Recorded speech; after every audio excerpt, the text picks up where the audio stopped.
Welcome to शाश्वत academy. मी महेश पाटील. आपलं 10th chapter सुरू आहे. टेन्स आपला दुसरा टेन्स आज प्रेझेंट कंटिन्युअस टेन्स. त्याआधी महत्त्वाची सूचना देतो.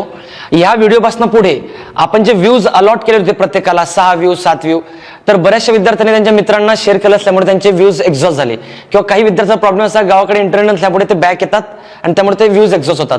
तर ह्या व्हिडिओपासून आपण व्ह्यूज ही कन्सेप्ट डिलीट केली आहे आणि तुम्हाला टाइम अलॉटकेट केलेला आहे. म्हणजे टाइम काय, एक व्हिडिओचा जो टाइम आहे तो गुणिला 4, तर 4 वेळा एवढा तुम्हाला टाइम तुम्हाला अलॉट केला जाईल. तुम्ही किती वेळा मागे येऊ शकतात, पुढे जाऊ शकतात, नो इश्यू. फक्त तो दिलेला टाइम तेवढ्या टाइमात तुमचा तो व्हिडिओ संपेल. म्हणजे सपोज 1 तासाचा व्हिडिओ असेल तर त्याला 4 तास दिलेले असतील आणि ते 4 तास तुम्ही कधीही वापरू शकतात आपली बॅच संपेपर्यंत, म्हणजे दिवाळी किंवा मेन्स होईपर्यंत. नंबर 2, बरेचसे विद्यार्थी काय करतात की मित्रांना आपले ओटीपी शेअर करतात, पण त्यामध्ये तो टाइम एक्झॉस्ट होईल आणि ते कंपनीला कळतं, त्या ऍपवाल्या कंपनीला कळतं आणि ते टाइम त्या डबल एक्झॉस्ट करतात. म्हणून तुम्ही सोशल वर्क करू नका. 4 व्ह्यू मी का देतोय, 4 वेळा टाइम का देतोय मी, 2 वेळा आता बघा, 2 वेळा तुम्ही प्रिलिमच्या नंतर बघा. बाय द वे, पास होण्यासाठी मित्र मदत करणार नाही तुम्हाला, तुमचं नॉलेज मदत करेल. म्हणून तुम्ही काय करायचं, आता 1 तासाचा व्हिडिओ मी 4 तास देईल, तर 2 तास आता तुम्ही स्पेंड करा आणि प्रिलिमच्या नंतर 2 तास स्पेंड करा. कारण प्रिलिमच्या नंतर पुन्हा व्हिडिओ नसणार आहे. म्हणजे नसणार इन द सेन्स व्हॉट, की जेव्हा मेन्स असेल आणि तुमचा जर व्हिडिओ एक्झॉस्ट झालेला असेल तर तेव्हा मी तुम्हाला काही मदत करू शकणार नाही. तर इथून पुढे या व्हिडिओ पासून पुढे तुम्हाला टाइम लिमिट दिलेला आहे. व्ह्यूज आपण ड्रॉप केलेले आहेत. तर हा टाइम जर तुम्ही एक्झॉस्ट केला तर मी तुम्हाला मदत करू शकणार नाही. कारण जर मला व्ह्यूज वाढायचे असतील, टाइम वाढायचा असेल, तर मला कंपनीशी संपर्क साधावा लागतो आहे आणि कंपनी त्यासाठी वेगळे चार्जेस माझ्याकडनं आकारत असते. म्हणून तुम्ही खूप जरा वाईज राहा बघताना, की 6 तास आहे तर 6 तासाचा पेपर प्रॉपरली वापर करा. ठीक आहे, मित्र मैत्रिणींना देण्याचा प्रयत्न करू नका. दिला तर ते एक्झॉस्ट होईल, कारण ते डबल मध्ये चार्ज होतो. म्हणजे सपोज तुम्ही एखाद्या मित्राला ओटीपी दिला तर तो 2 तासाचा 4 तास तो चार्ज होतो. ठीक आहे, याचा विचार ठेवा. ठीक आहे, मागचं लेक्चर आपलं सिंपल प्रेझेंट टेन्स आपला संपूर्ण संपलेला आहे. आज आपलं लेक्चर आहे प्रेझेंट कंटिन्युअस टेन्स. ठीक आहे, आता ऐका, प्रेझेंट कंटिन्युअस टेन्स काय, मी पुन्हा सांगतो, टेन्स शिकायचे आपल्याला तर proper according to the question paper जायचं आहे. असं अगदी नॉर्मल शिकायचं नाही 10वी 12वीचं. आता प्रेझेंट कंटिन्युअस टेन्स काय, सिंपल प्रेझेंट मध्ये आपण काय शिकलो की क्रिया नेहमी घडते, नेहमी, आज उद्या परवा. ठीक आहे, त्यात शिकलो आपण. डेफिनेट फ्युचर आपण शिकलो, त्यात फिक्स फ्युचर शिकलो. ठीक आहे, हॅबिच्युअल ऍक्शन त्यात शिकलो आपण. आता यात काय प्रेझेंट कंटिन्युअस टेन्स काय आता तर बघा, रूल काय याचा, subject plus am is are plus V4 plus object. हे कन्सेप्ट काय आता एक लक्षात घ्या. 2 शब्द याच्यात, प्रेझेंट आणि कंटिन्युअस. कंटिन्युअस म्हणजे सुरू, 3 कंटिन्युअस आहे, प्रेझेंट, पास्ट आणि फ्युचर. आता यामध्ये प्रेझेंट म्हणजे आता, या क्षणाला जी क्रिया सुरू आहे, या क्षणाला तुमच्या डोळ्यासमोर, त्या क्रियेला म्हणतात प्रेझेंट कंटिन्युअस. मग जसं या क्षणाला तुम्ही व्हिडिओ बघत आहेत किंवा या क्षणाला मी शिकवत आहे, त्या क्रिया ज्या वाक्यात मेन्शन केल्या जातात तो म्हणजे प्रेझेंट कंटिन्युअस. मग आपण सिंपल प्रेझेंट मध्ये काही शब्द शिकलो होतो, always, every day, every morning, every year, every week, seldom, often, daily. हे शब्द सिंपल प्रेझेंट टेन्स. नाव म्हणजे आत्ता, जस्ट नाव म्हणजे आत्ताच, या क्षणाला, ऍट दिस जंक्चर म्हणजे या क्षणाला, म्हणजे सध्या, ऍट प्रेझेंट म्हणजे आत्ता, दिस डेज म्हणजे सध्या काय करतोय तू. हे जे शब्द आहेत ना, हे इंडिकेटर्स आहे.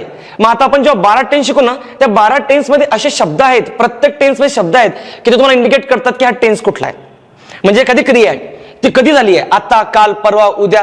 हे शब्द इंडिकेट करतात की टाइम कोणता याचा, प्रेझेंट, पास्ट, फ्युचर. त्याच्यानं आपल्याला उत्तर येतं. म्हणून हे शब्द लक्षात ठेवायचे आहेत. पाठ करू नका, पाठ काही करू नका, समजून घ्या. Concept clarity is more important than mug up. या क्षणाला तर हे शब्द आहे. मग त्याच्यावर क्लिक होतं की या क्षणाला म्हणजे हा प्रेझेंट कंटिन्युअस टेन्स आहे. मग आधी मी 2 वाक्य लिहितो बघा. हे 2 वाक्यात पहिले माझे पहिलं वाक्य आहे, the members are discussing this issue now. मी नावला बॉक्स केला बघा, नावला बॉक्स केलाय. मी का बॉक्स केला तर नाव शब्दावर न करताय की मला क्रिया आता सुरू आहे. मग बघा, द मेंबर्स आर डिस्कसिंग, इथे बघा हे आर डिस्कसिंग. ठीक आहे, आर डिस्कसिंग. मग आता हे आर डिस्कसिंग प्रेझेंट कंटिन्युअस आहे ना, तर हा प्रेझेंट मध्ये लिहिलाय मी, आता क्रिया सुरू आहे. ते मेंबर्स आता डिस्कस करत आहे, कशावर नाही हे उत्तर आहे. तर ह्या 2 गोष्टी जुळल्या बघा, हा नाव आणि आर डिस्कशन. आता मेंबर्स त्या इश्यू विषयी डिस्कस करत आहे. कळालं इतकं. दुसरं वाक्य बघा, दिस डेज म्हणजे सध्या, आजकाल काय करतो, this days I am preparing for a competitive examination. This days I am preparing for competitive examination. मग हे प्रेझेंट कंटिन्युअस आहे, म्हणजे सध्या मी एका कॉम्पिटेटिव्ह एक्झामिनेशन साठी प्रिपेअर करत आहे. क्रिया सुरू आहे केव्हा, या क्षणाला, दिस डेज सध्या, इथं नाव सध्या. ठीक आहे, मग आता प्रश्न कसे येतात, हे 2 वाक्य तुम्हाला सांगितले मी. या दिस डेज वरनं कंटिन्युअस आहे, या नाव वरनं कंटिन्युअस आहे. मग आता प्रश्न कसे येतात ना, प्रश्नपत्रिकेत जाण्याच्या आधी मी हा फॉर्मॅट सांगतो कसे येतात. तर बघा, हे जे मी लिहिलंय हा रूल नंबर 1 लिहिल मी. रूल नंबर 1 तुम्ही लिहिणार आहात नोटबुक मध्ये नंतर, आणि त्यात म्हणणार आहात प्रेझेंट ऍक्शन हा रूल नंबर 1 आहे आपला. प्रेझेंट ऍक्शन म्हणजे काय की सध्या क्रिया काय असेल ती. आता बघा हे 2 वाक्य सांगितले मी. ह्या नाऊमुळे हा कंटिन्युअस आहे, हा दिस मुळे हा कंटिन्युअस आहे. जर मी नाऊन खोडला तर मात्र हा कुठलाही टेन्स होऊ शकतो. मग प्रेझेंट टेन्स होईल, पास्ट टेन्स होईल, फ्युचर टेन्स होईल, काही नाही ते म्हणजे त्याला सेन्सच नाही. म्हणून प्रत्येक टेन्सला एक सेन्स आहे. 12 टेन्स आहे आपल्या प्रत्येकाला सेन्स आहे. केव्हा क्रिया आहे, येस्टरडे, प्रेझेंट डे, नाव, ऑलवेज, फ्युचर. हे प्रत्येक बॉक्समध्ये एक शब्द आहेत किंवा मी असं म्हणेल की इंडिकेटर आहे ज्यावरून आपल्याला कळलं की हा टेन्स कुठला आहे. मग ह्यावरनं मला करतायत now, just now, at this moment, at this junction हा प्रेझेंट कंटिन्युअस आहे या क्षणाला. याच्यात ऑलवेज नाही येणार, याच्यात येस्टरडे नाही येणार, याच्यात टुमॉरो नाही येणार. का बरं, कारण तो या क्षणाला आहे. ठीक आहे. मग आता आपल्या एमपीएससीच्या पॅटर्न कडे येऊ. आधी MPSC pattern number 1 fill in the blank. आता फिल इन द ब्लँक बघा कसं आहे. My daughter dash a newspaper at this juncture, at this movement. मग आता बघा ऍट दिस मुवमेंट काय बरं, ऍट दिस मुवमेंट म्हणजे काय सांगतो तो या क्षणाला. मग my daughter dash a newspaper at this movement. मग तुम्हाला उत्तर क्लिक करायचं आहे. तो उत्तर तुम्हाला डॉटरवरनं कळत नाही आहे, न्यूजपेपरवरनं कळत नाही आहे, ऍट दिस मुवमेंटवर कळतं. अरे हा ऍट दिस मुवमेंट म्हणजे या क्षणाला आहे. या क्षणाला एकच टेन्स आहे या 12 पैकी, प्रेझेंट कंटिन्युअस. मग प्रेझेंट कंटिन्युअसचा रूल काय आहे, एम इज आर V4. मग बघा रीड्स हा प्रेझेंट टेन्स आहे. यामध्ये ऑलवेज असतं, ऑफन असतं, डेली असतं, एव्हरी डे, एव्हरी मॉर्निंग असतं. तो येणार नाही. इज रीडिंग, यस, हे माझं उत्तर आहे 2. Is reading. दुसरं हॅज रेड हा तर प्रेझेंट परफेक्ट आहे. मग याच्यामध्ये पण असे काहीतरी ग्रुप ऑफ वर्ड आहे की जे त्याच्यात येतील. प्रेझेंट परफेक्ट याच्यानंतर शिकणार होतो आपण दुसऱ्या व्हिडिओमध्ये. त्याचा वेगळा रूल आहे, त्याचे वेगळे शब्द आहेत. मग हा येणार नाही आहे. याच्यात क्रिया पूर्ण असते.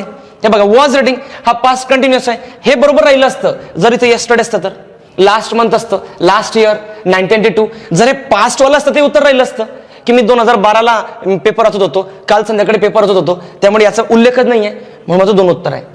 पण जर मी हा ऍट दिस मोमेंट जर पुसून टाकला तर काय, जर बघा आता ऍट दिस मोमेंट हे खोडून टाकलं मी तर काय होईल, तर उत्तर हे होणार नाही दुसरं. मग उत्तर काय होईल, सगळे उत्तर क्लिक होतील. कारण त्या वाक्यात सेन्सच नाही आहे. म्हणून प्रत्येक टेन्सला एक सेन्स क्रिएट होतो. 12 टेन्स आहे, 12 सेन्सेस आहे आपल्याला. म्हणजे काय की तुम्ही हा टेन्स आहे ना, याच्यात काय सेन्स आहे तर तो टाइम देईल. Yesterday, 2 PM, 3 PM, tomorrow, last year, last काहीतरी एक सेन्स क्रिएट झालं. तर जर मी ऍट दिस मोमेंटच करून टाकलं तर वाक्याचा गाभा गेला. तुम्ही काही लिहा, कुठलाही टेन्स लिहा, सगळंच करेक्ट आहे. मग my daughter will read newspaper, has read newspaper, had read newspaper, has to read newspaper, सगळेच करेक्ट आहेत. पण जेव्हा मी टाइम मेन्शन करतो तेव्हा मात्र एकच टेन्स येईल. Presently they dash in a multinational company. इथे 4 पर्याय आहेत, have worked, will work, are working आणि नन. मग आता presently they dash in a multinational company. Presently म्हणजे काय बरं, या क्षणाला सध्या ते एका मल्टीनॅशनल कंपनीमध्ये काम करत आहे. या शब्दावर मला क्लिक होत आहे. प्रेझेंटली म्हणजे सध्या, सध्या. मग आता सध्या ना मला माहिती का प्रेझेंट कंटिन्युअस आहे, आर वर्किंग उत्तर होईल. करताय. मग हे हॅव वर्कचं काय आहे, याचा वेगळा नियम आहे. विल वर्कचं काय आहे, मग याचं विल वर्क मग आपण फ्युचरमध्ये. मग इथं हा जो प्रेझेंटली आहे हा जर मी खोडला तर काही लिहा, सगळंच करेक्ट आहे. कारण ते सेन्सलेस वाक्य होईल. म्हणजे जसं मी इथे लिहिलं आय आणि तुम्ही मला विचारलं सांगा पुढे काय लिहू, आता वॉज लिहू का, एम लिहू का, विल लिहू का, शॅल लिहू, सगळंच करेक्ट आहे. पण जर मी इथं टाइम देईल म्हणजे एक्झॅक्टली केव्हा होत आहे तर मात्र सगळे करेक्ट राहणार नाही. मग आपला टेन्स 12 पैकी आपल्याला ओळखावं लागेल की तेव्हा केव्हा घडताय, नेहमी घडताय का, सध्या घडताय का, काल घडलं का, परवा घडणार आहे का घडायचं बाकी आहे. त्याच्यानुसार आपला टेन्स जो आहे तो सिलेक्ट होईल आणि तोच उत्तर येईल. मग आता इथं बघा ह्या प्रेझेंटली वरनं माझं उत्तर आलं are working. So they are working in a multinational company ह्या प्रेझेंटली शब्दामुळे. पुढचं वाक्य बघा, पुढचं वाक्य आहे टॉम. ते आरोडी मारता येईल, त्याला ओकेटिव्ह केस म्हणतात. ते केसेस वगैरे नाऊन मध्ये शिकू आपण. ओकेटिव्ह केस, ॲक्युझेटिव्ह केस, नॉमिनेटिव्ह केस, ऑब्जेक्टिव्ह केस आहे ते सांगतो. टॉम जसं आपल्याला आरोडी मारायचं आहे, पण त्या घरी अरे ते टॉम व्हॉट आर डुईंग नाव. हे बघा ते विचारलेलं आहे, ते काय करतोय तू, हे बघा नाव टॉम काय करतोय तू. मग आता त्याचं उत्तर पण प्रेझेंट कंटिन्युअस मध्ये येईल. बघत आहे मी, पुस्तक वाचत आहे. मग ते विचारणारा व्यक्ती प्रेझेंट कंटिन्युअस मध्ये विचारतोय, मग उत्तर हे प्रेझेंट कंटिन्युअस मध्ये येईल. मग हा Tom what are you doing now, तू काय करतोय आता, तर तो उत्तर देईन I dash old newspaper articles. मग ऑब्विसली कंटिन्युअस टेन्स पाहिजे. I am collecting old newspaper articles. हे कलेक्टेड पास्ट टेन्स आहे, पास्टचा उल्लेख नाही. हॅव कलेक्टेड प्रेझेंट परफेक्ट आहे, त्याचा उल्लेख नाही आहे. कलेक्ट प्रेझेंट टेन्स आहे, नेहमी क्रिया नाही आहे, तो आत्ताची क्रिया विचारतोय. म्हणून सगळे ऑप्शन चुकीचे आहेत. माझं उत्तर हे बरोबर आहे. ठीक आहे. मग आता माझा प्रश्न असा आहे की हे शब्द वाक्यात येतीलच का, तर हो येतीलच. तेव्हाच आपला प्रेझेंट कंटिन्युअस उल्लेख होईल. आणि जर हे नसले तर मग शब्द, मग हे शब्द जर नसले वाक्यामध्ये तर काय, मग वाक्याचा सेन्स ओळखावा लागतो. आता सेन्स काय आहे बरं, तो सेन्स मी प्रश्नपत्रिका घेतो, तुम्हाला कळेल. बघा, आपल्याला इंजिनिअरिंग 2017ला प्रश्न आहे इंजिनिअरिंग. आता बघा, इंजिनिअरिंग आणि PSI आणि राज्यसेवा वेगळं अजिबात नाही. सगळ्या प्रश्नपत्रिकांचा इंग्रजी जो व्यक्ती सेटअप, असं का, कारण तो प्रश्न इकडनं तिकडे करतो आणि हे त्यालाच करता येतो जो क्वेश्चन पेपर डिझाईन करतो. असं पण मी प्रश्नपत्रिका बनवतो तुमच्या, तर मला माहिती आहे मी कुठलं कुठे कॉपी करतो, हे डोकं त्यालाच असतं. आणि फॉर्मॅट सेम आहे, स्ट्रक्चर सेम आहे, सगळ्यांना पदवी हाच दर्जा आहे, सगळ्यांचा सेम लेवल आहे. So it is copied from one paper two another. तर इंजिनिअरिंग वेगळं नाही, इंग्लिश एकच आहे. तर बघा 272 पेजला 95 नंबरचा प्रश्न आहे. Choose the correct verb form from the given options. Don't disturb me, I dash my homework. बघा तो काय म्हणतो, don't disturb me, I dash my homework. आता ह्या वाक्यामध्ये now, at present, presently, at this moment, at काहीच नाही आहे, काहीच नाही. पण जर विचार करा, तो काय म्हणतोय, don't disturb me, I dash my homework. मला डिस्टर्ब करू नको कारण मी माझा होमवर्क करत आहे. असं तर म्हणणार नाही तो, डोंट डिस्टर्ब मी माझा होमवर्क करत होतो. डोंट डिस्टर्ब मी, माझा होमवर्क करेल मी उद्या. डोंट डिस्टर्ब मी का, कारण ते सध्याची स्थितीबद्दल बोलतोय तो. मला डिस्टर्ब करू नको का, कारण मी आता अभ्यास करत आहे. So don't disturb me, I dash my homework. Do होणार नाही, डीड होणार नाही, हॅव डन होणार नाही, I am doing my homework होईल ते. का, कारण तो म्हणतो डोंट डिस्टर्ब मी म्हणजे आता सांगतोय तो. जर मला माझा होमवर्क जर उद्या करायचा आहे तर तो आता डिस्टर्ब केला त्याने मला तरी चालेल मला. म्हणून असा सेन्स आहे बघा. हे शब्द नसले तरी सेन्स अंडरस्टँड करायचा की प्रेझेंट कंटिन्युअस मध्ये या क्षणाला जी क्रिया सुरू आहे तुमच्या डोळ्यासमोर त्याला म्हणतात कंटिन्युटी ऑफ ऍक्शन. ठीक आहे, कंटिन्युटी ऑफ ऍक्शन शब्द लक्षात ठेवा. कंटिन्युटी ऑफ ऍक्शन हा शब्द MPSC 4 पर्यायामध्ये येतो. मी इथे लिहिलाय पहिला रूल प्रेझेंट ऍक्शन, तुम्ही कंटिन्युटी ऑफ ऍक्शन सुद्धा लिहायचं आहे. ठीक आहे, तर हा पहिला रूल झालाय. प्रेझेंट कंटिन्युअस टेन्स म्हणजे या क्षणाला जी क्रिया सुरू आहे त्या क्रिया सांगणारा टेन्स म्हणजे प्रेझेंट कंटिन्युअस, त्यामध्ये या शब्दांचा उल्लेख होतो. हे शब्द नसले तर काय, तर तुम्हाला वाक्य ओळखायचं की हे केव्हा सुरू आहे, आता सुरू आहे. ठीक आहे, पहिला रूल नंबर आपण टायटल द्यायचा आहे कंटिन्युटी ऑफ ऍक्शन किंवा प्रेझेंट ऍक्शन. त्या आपल्या जुन्या नोट्समध्ये जे विद्यार्थ्याची तुम्हाला मी PDF स्वरूपात दिली आहे त्यातनं आधी सगळं लिहून घ्यायचं, त्याच्या नोट्स लिहून घ्यायच्या आणि त्यात ऍडिशन करायचं. ती नोट्स परिपक्व नाही, विद्यार्थी चुका करतात, तुम्ही ते करेक्ट करायचे त्यामध्ये. Clear. So present action, continuity of action rule लिहायचा आहे. त्यात मराठीत लिहायचं यात सध्या चालू असलेल्या क्रियाचा समावेश होतो हे लिहायचं आहे. आणि सगळे वाक्य अधिक हे स्क्रीनवर दिसलेलं आपलं इंजिनचं वाक्य हे सगळे लिहायचे तुम्हाला. मग आपण रूल नंबर 2 सांगतो तुम्हाला मी. क्लिअर, लिहून घ्या सगळं.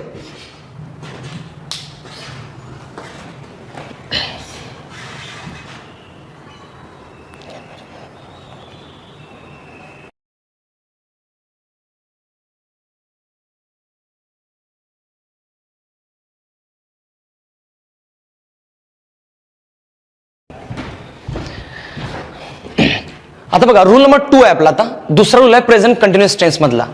रूल नंबर 2 काय आहे तर इमिडिएट फ्युचर. काल आपण बोललो होतो या संदर्भात, आता शिकूया ते नियर फ्युचर किंवा future plan.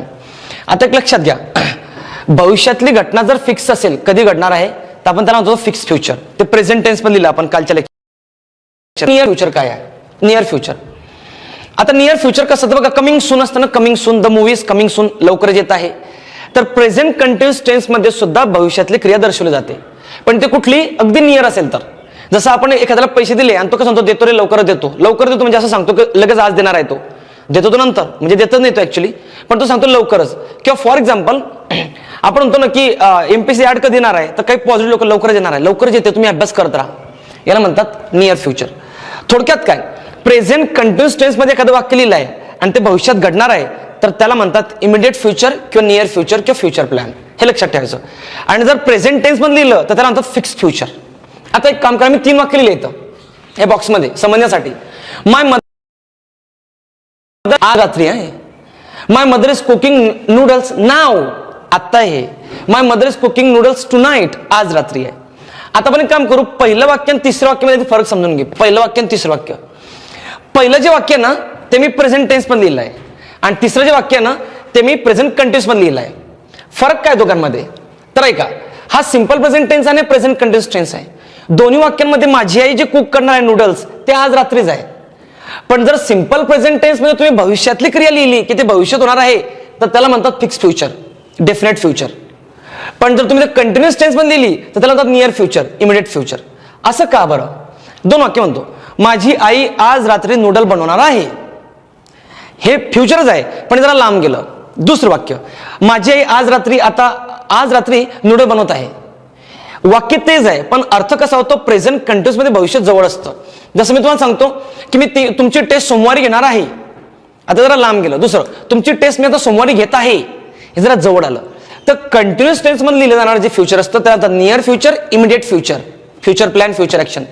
Simple present tense म्हणजे लिहितो आपण ते फिक्स फ्युचर असतं. हे नाव लक्षात ठेवा, एमपीएससी याला विचारतात.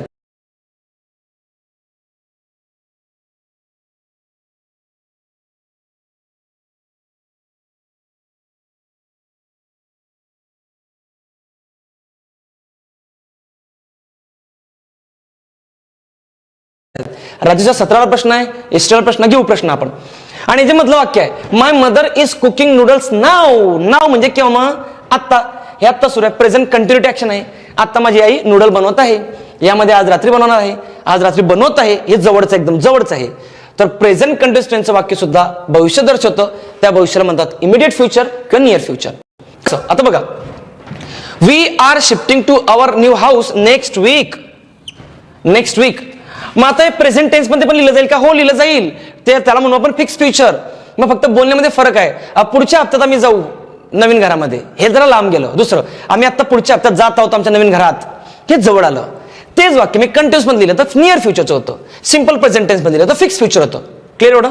तर बघा, हा प्रेझेंट कंटिन्युअस टेन्स आहे आणि जरा विचार करा, त्यांनी शिफ्ट केलाय का? अजून नाही, क्रिया व्हायची बाकी आहे, म्हणून याच्यामध्ये फ्युचर टेन्स एक्सप्रेस आहे. दुसरं वाक्य, he is flying to Mumbai tomorrow evening. He is flying to Mumbai, तो मुंबईला जाणार आहे कधी? टुमॉरो इव्हनिंग, उद्या जात आहे तो. Near future. टेन्स आहे कंटिन्युअस, वापर आहे फ्युचरचा. पुढचं, my brother is living for the UK this Saturday. या सॅटर्डेला माझा भाऊ युकेला चालला आहे. Is living. पुढचं, we are spending this weekend in Australia. ह्या वीकेंड आम्ही ऑस्ट्रेलियाला स्पेंड करणार आहोत.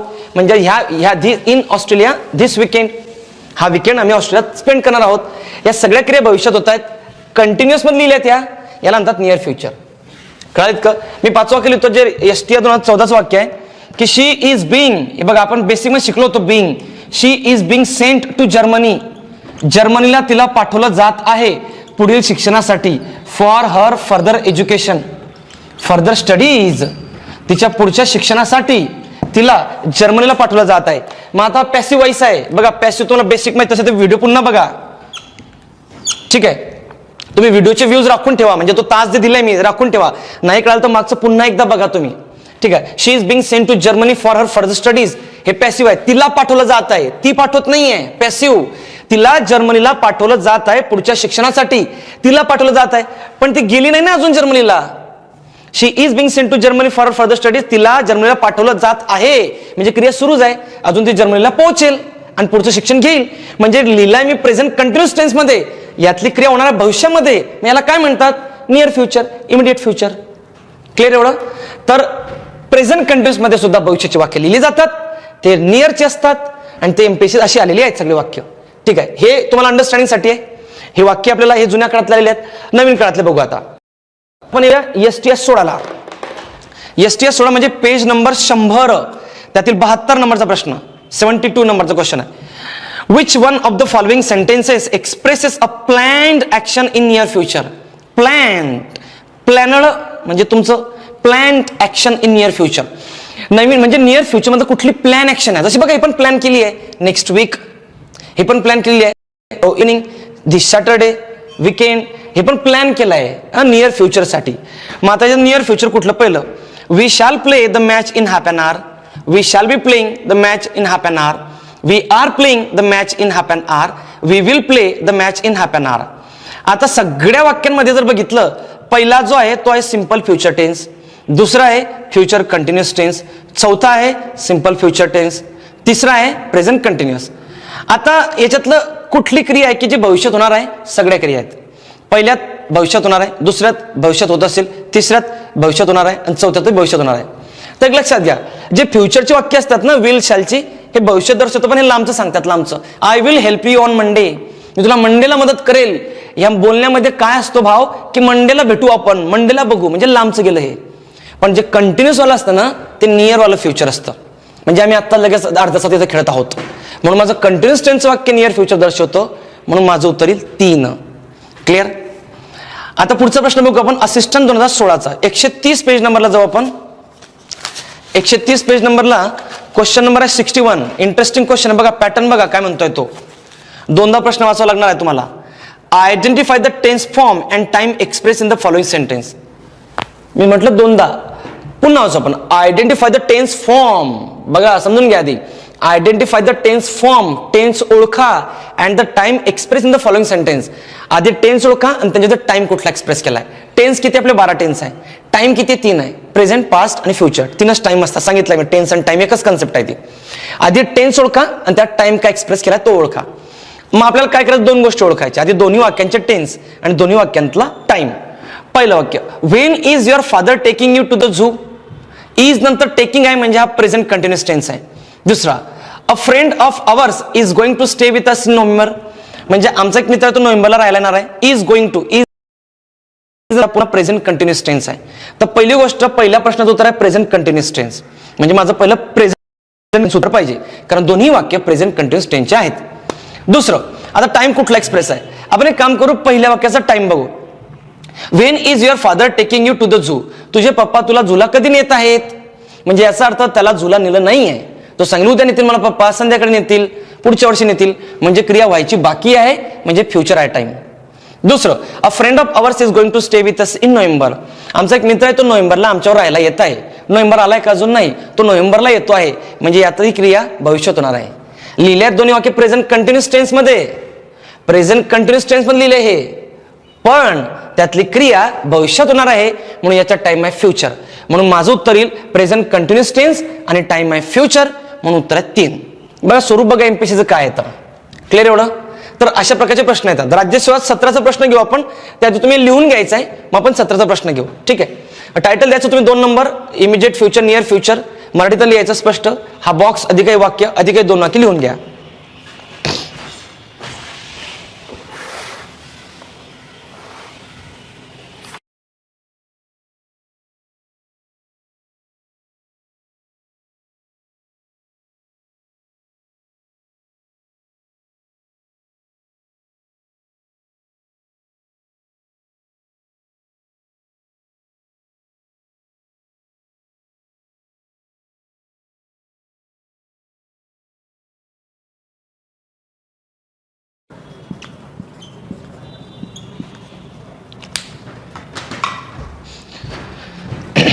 बघा आता आपला रूल नंबर 2 सुरू आहे, रूल नंबर 3 नाही आहे. आपल्याला इमिडिएट फ्युचर, नियर फ्युचर शिकायचं अजून पुढे, त्यासाठी गोइंग टू शिकायचं आहे. यावरती राज्यसेवाला प्रश्न आहे. आता इंग्लिशमध्ये 2 गोइंग टू आहे, एक लक्षात घ्या. एक गोइंग टू म्हणजे काय, ज्याच्यानंतर वर्ब 1 येईल. आता वर्ब 1 काय ते बेसिकमध्ये तुम्हाला माहिती आहे, नसेल तर ते पुन्हा बघा video. V1, V2, V3, V4. एक गोइंग टू असतो त्यानंतर V1 येतो, आणि एक गोइंग टू त्यानंतर ठिकाण येतं. प्लेस, ठिकाण लिहितो वाटल्यास मी तर ठिकाण.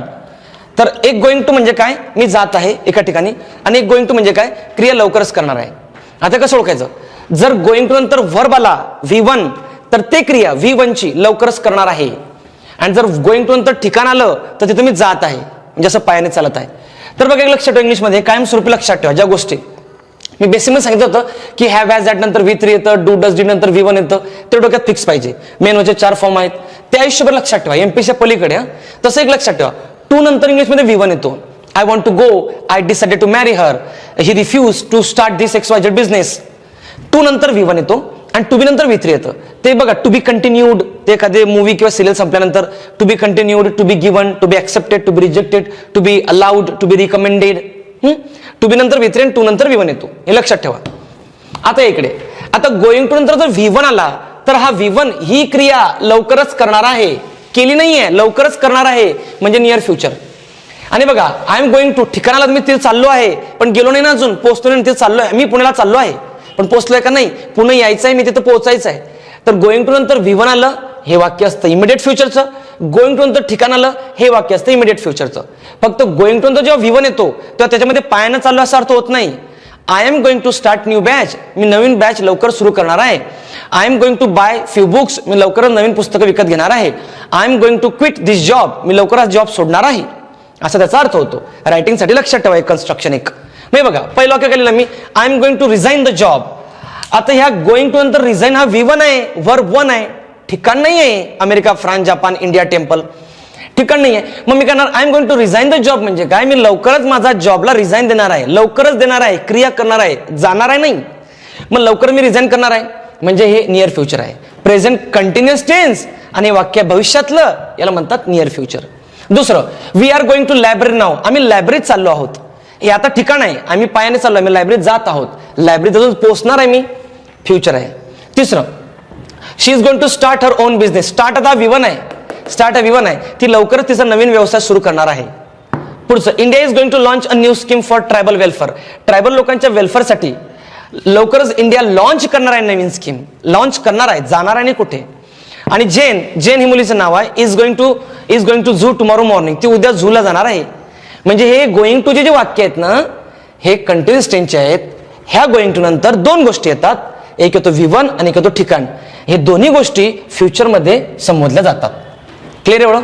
मग आता हा गोइंग टूचं वाक्य आलं तर तुम्हाला इमिडिएट फ्युचर किंवा नियर फ्युचर क्लिक करायचं आहे, कारण यात क्रिया व्हायच्या असतात. जसं बघा, राज्यसेवा 2017ला प्रश्न आहे बघा, पेज नंबर 19 त्यातील 88 नंबरचा क्वेश्चन. 1919 मधला 88. त्यात काय होतं, we are going to discuss all the issues in detail. We are going to discuss. आता इथं गोइंग टू नंतर डिस्कस V1 आहे. आम्ही लवकरच हे जे इश्यू आहे हे डिटेलमध्ये डिस्कस करणार आहोत, लवकरच करणार आहोत.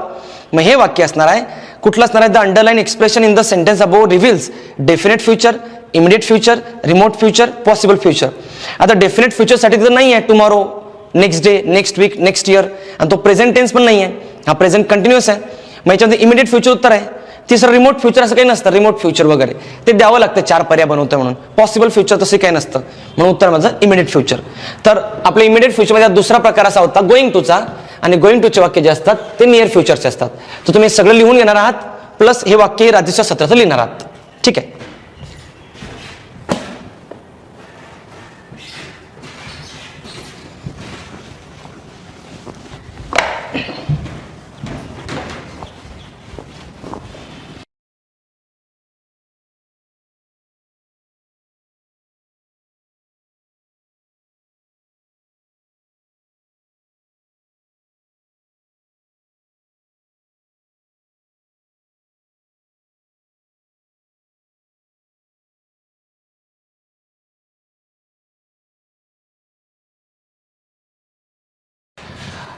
तिसरा रूल येऊ आपण. तिसरा रूल जो आहे आपला प्रेझेंट कंटिन्युअस टेन्स मध्ये, तो म्हणजे स्टेटिव्ह वर्ब. आता स्टेटिव्ह वर्ब्स काय बरं, एक लक्षात घ्या. आता असे काही क्रिया आहेत. आता आपण एक समजून घ्या की कंटिन्युअस टेन्स म्हणजे काय. प्रेझेंट कंटिन्यू म्हणजे या क्षणाला सुरू आहे, या क्षणाला सुरू आहे. ठीक आहे. आता काही अशा क्रिया असतात की ते या क्षणाला सुरू आहे असा त्यांचा उल्लेख होत नाही, त्या नेहमी सुरू असतात. म्हणजे कसं, आता बघा, मी श्वास घेतो आहे, मी श्वास घेणे ही जी क्रिया आहे ते असं होईल का, मी सध्या श्वास घेत आहे ही नेहमी असते. मी बघतोय, बघा माझं बघणं हे नेहमी असतं. मी ऐकतोय, नाही इच्छा असली तरी ऐकू येतं आपल्याला, हे सेन्सेस आहे आपले. ठीक आहे. तर बघा, कंटिन्युअस टेन्स म्हणजे काय, या क्षणाला क्रिया सुरू आहे. पण स्टेटिव्ह वर्ब असतात ना, ते या क्षणाला सुरू आहेत असे होत नाही, ते चिरंकाल सुरू असतात. आता कसं असं होईल का, इथं दिवस उजडत आहे आणि इथं मावळत आहे. द थिंग इज, तो नेहमी असतो. तो आता सध्या हे होत आहे असं होत नाही, ते नेहमी असते क्रिया. आता कशी, आपण एक काम करू, मी इथे एक वाक्य लिहितो, आय रिस्पेक्ट माय पॅरेंट्स. याचा अर्थ काय होईल बरं, आय रिस्पेक्ट माय पॅरेंट्स म्हणजे मी माझ्या आई वडिलांचा आदर करतो. कधी करतो स्वतःला विचारा बरं. नेहमी करतो. I respect my parents. Of course every fraction of the moment I respect my parents. मग आता याचा अर्थ काय सांगा बरं, I am respecting my parents. आपला कंटिन्युअस टेन्स आहे, आणि कंटिन्युअस टेन्स मध्ये एम इज आर V4 असतो, हे माहिती आहे सगळ्यांना. हा सिंपल प्रेझेंट टेन्स आहे, प्रेझेंट कंटिन्युअस आहे. I am respecting my parents म्हणजे आता क्रिया सुरू आहे, मी माझ्या आई वडिलांचा आदर करत आहे. असं कसं काय होईल. आदर करणे हे क्रिया कायमस्वरूपी असते, ते कंटिन्युअस मध्ये नाही येणार. म्हणजे कसं की I am respecting my teacher, I am respecting English language, I am respecting the world. हे रिस्पेक्ट जी क्रिया आहे ही आयुष्यभर असते आपल्याबरोबर, आणि ती या क्षणाला घडतं असं होत नाही. हे चुकीचं आहे. म्हणजे थोडक्यात काय, रिस्पेक्ट हा जो वर्ब आहे ना, हा स्टेट सांगतो, स्टेटस आयुष्यभर असतं. म्हणून या रिस्पेक्ट वर्बचा कंटिन्युअस टेन्स मध्ये वापर होत नाही. अगेन आय रिपीट, रिस्पेक्ट हा वर्ब स्टेटिव्ह वर्ब आहे, हा कायमस्वरूपी क्रिया सांगतो, याचा वापर कंटिन्युअस टेन्स मध्ये होणार नाही. आता मी कंटिन्युअस म्हटलं, नुसतं प्रेझेंट कंटिन्युअस नाही म्हटलं मी. मग कंटिन्युअस किती आहेत, 6 आहेत. Present continuous, past continuous, future continuous. आणि present perfect continuous, past perfect continuous आणि फ्युचर परफेक्ट कंटिन्युअस. तर यांचा होणार नाही, कुठल्याच कंटिन्युअस टेन्स मध्ये रिस्पेक्टचा वापर होणार नाही. जसं बघा, I love India, I love India, I love my India हे गाणं होतंय. मी माझ्या देशावर खूप प्रेम करतो. ठीक आहे, झालं. कधी करतो बरं प्रेम? शनिवारी का रविवारी का दर 15 ऑगस्टला? नेहमी करतो. मग मी जसं म्हटलं आय एम लव्हिंग इंडिया, मी भारतावर प्रेम करत आहे. थांब जरा एक मिनिट, तिथं बाहेर थांबतो. I am loving my India, मी भारतावर प्रेम करत आहे. तुम्हाला फोन केला, सर काय करताय? थांब जरा मी भारतावर प्रेम करतोय, नंतर फोन करतो. तुम्ही भारतावर प्रेम करतोय? भारतावर तर नेहमी प्रेम करतो आपण. तर हे लव जो वर्ब आहे हा स्टेटिव्ह वर्ब आहे, हा कंटिन्युअस टेन्स मध्ये येत नाही, कारण ही क्रिया नेहमी असते. आता आपल्या माणसाची गरजा आहेत. काय पाहिजे आपल्याला? पैसा पाहिजे. प्रत्येकाला पैसा पाहिजे. मी काय शिकवतोय? पैशासाठी. तुम्ही काय ऐकतायत? पैशासाठी. प्रत्येकाचं अल्टिमेट एम तीच आहे. पैसा मिळाला तर आपण स्टेबल होऊ, स्टेबल झाला तर आपल्याकडे सुख येईल, असं डेफिनेशन आहे आपल्या आयुष्याचं. That is actually wrong. तर फिलॉसॉफिकल विषयानंतर बोलू आपण. तर इथं आता मी म्हणतो की शी वॉन्ट्स मनी. मग कधी पाहिजे मनी? मरेपर्यंत पाहिजे, मरेपर्यंत. आणि she is wanting money, she is wanting money. असं कधी ऐकलं का वॉन्टिंग? तुम्ही ग्रॅज्युएट आहात सगळे लोक, तुम्ही कधी ऐकलं का I am wanting money, I am wanting water? वॉन्टिंगच शब्द आहे पण त्याचा वापर नाही का? कारण वॉन्ट ह्या अमर्याद आहेत, अनलिमिटेड आहे आपल्या वॉन्ट्स. मग हे नेहमी असतं. म्हणून वॉन्ट हा वर्ब जो आहे ना हा कंटिन्युअस टेन्स मध्ये येणार नाही. तुम्ही कधी ऐकलंय का I am needing water, I need water? When? Every day I need water, I need money, I need time, I need knowledge. तर ह्या नीडच्या गोष्टी कायमस्वरूपी आहेत. मग आता यात जेवढे लिहिले मी वर्ब, थिंक कधी करतो आपण? नेहमी करतो. मी असं थांब जरा मी विचार करत आहे, विचार तर नेहमी करतो ना तू. लव नेहमी असतं, हिअर ऐकणं नेहमी असतं, सी बघणं नेहमी असतं. असं ऐकलं तुम्ही I am seeing a girl, I am seeing a boy? Seeing नसतं, आय सी.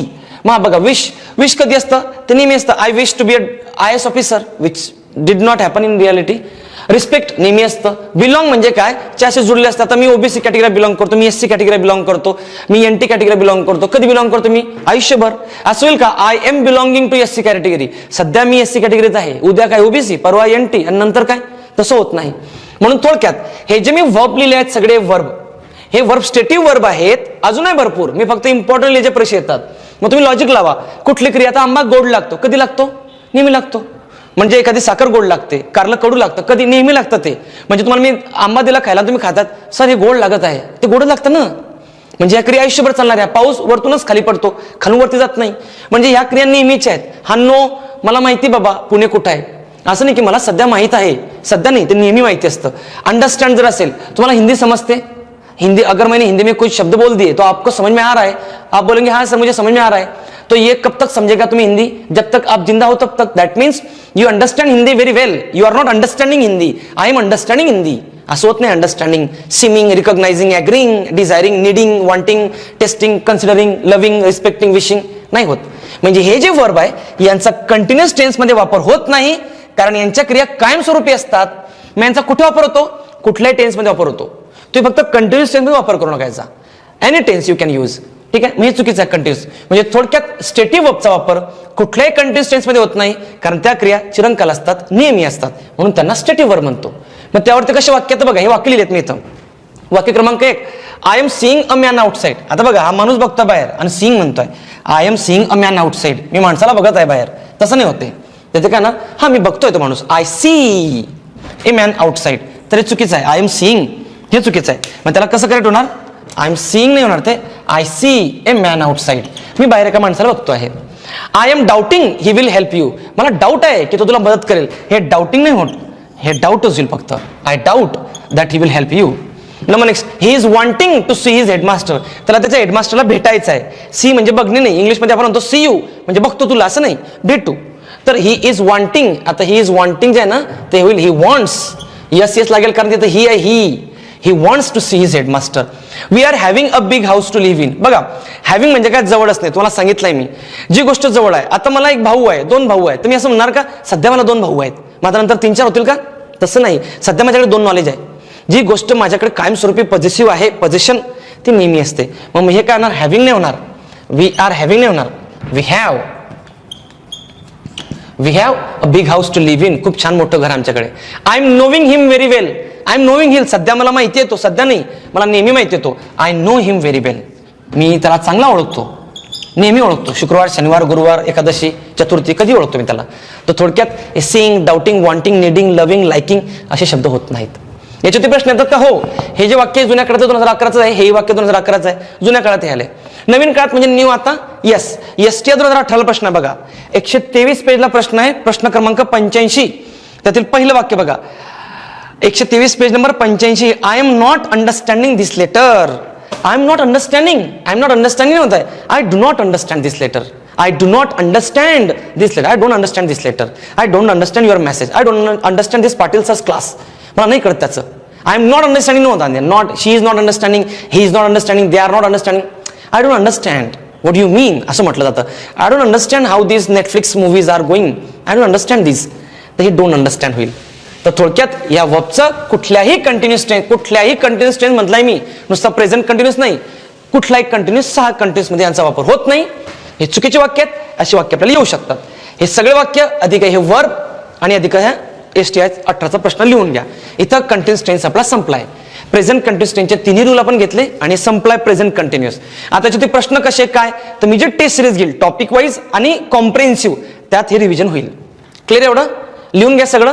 पुढचा टेन्स चालू आपला प्रेझेंट परफेक्ट टेन्स.